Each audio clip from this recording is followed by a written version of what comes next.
नमस्कार, राष्ट्रीय जगत विजन न्यूज में आपका स्वागत है। मैं हूं आपके साथ वीना।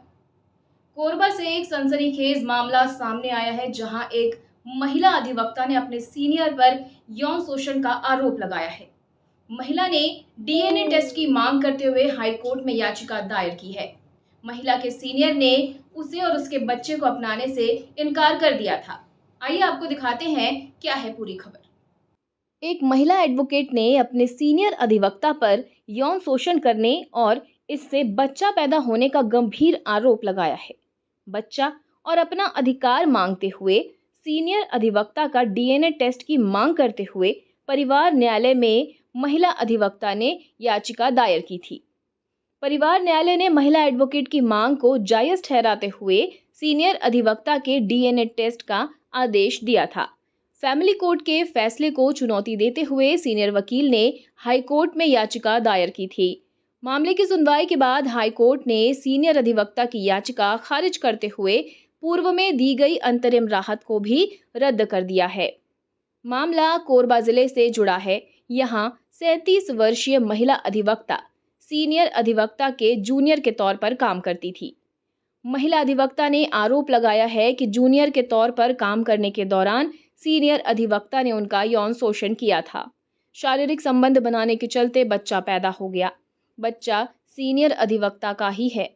सीनियर अधिवक्ता ने उसे और उसके बच्चे को अपनाने से इनकार कर दिया। इसके बाद महिला अधिवक्ता ने फैमिली कोर्ट में आवेदन दायर कर डीएनए टेस्ट के जरिए पितृत्व की जांच की मांग की थी। कोरबा फैमिली कोर्ट ने मामले की सुनवाई के बाद 8 अक्टूबर 2024 को आवेदन स्वीकार करते हुए डीएनए टेस्ट की अनुमति दे दी थी। वहीं हाई कोर्ट ने अपने फैसले में माना कि महिला एडवोकेट के द्वारा मांगी गई राहत फैमिली कोर्ट के दायरे में ही आता है। इस संबंध में सुप्रीम कोर्ट ने पहले ही फैमिली कोर्ट का अधिकार क्षेत्र स्पष्ट कर दिया है। सुप्रीम कोर्ट ने इवान रथिनम मामले में स्पष्ट किया है कि डीएनए टेस्ट का आदेश देने से पहले साक्ष्यों की अपर्याप्तता और पक्षों का हित संतुलन जरूरी है। चूंकि साक्ष्य अपर्याप्त पाए गए, इसलिए डीएनए टेस्ट की अनुमति दी गई है। हाईकोर्ट ने यह भी पाया कि याचिकाकर्ता अधिवक्ता 4 जुलाई 2024 को ब्लड सैंपल डीएनए टेस्ट के लिए दे चुके हैं।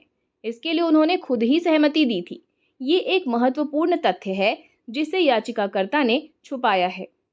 हाईकोर्ट ने इस आधार पर याचिका खारिज करते हुए कहा कि उनके द्वारा उठाए गए मुद्दे पहले ही तय किए जा चुके हैं।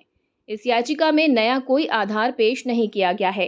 याचिका को खारिज करते हुए हाई कोर्ट ने पूर्व में दी गई अंतरिम राहत को भी रद्द कर दिया है। और फिलहाल खबरों में इतना ही। अपडेटेड रहने के लिए हमारे चैनल को सब्सक्राइब कर लीजिए।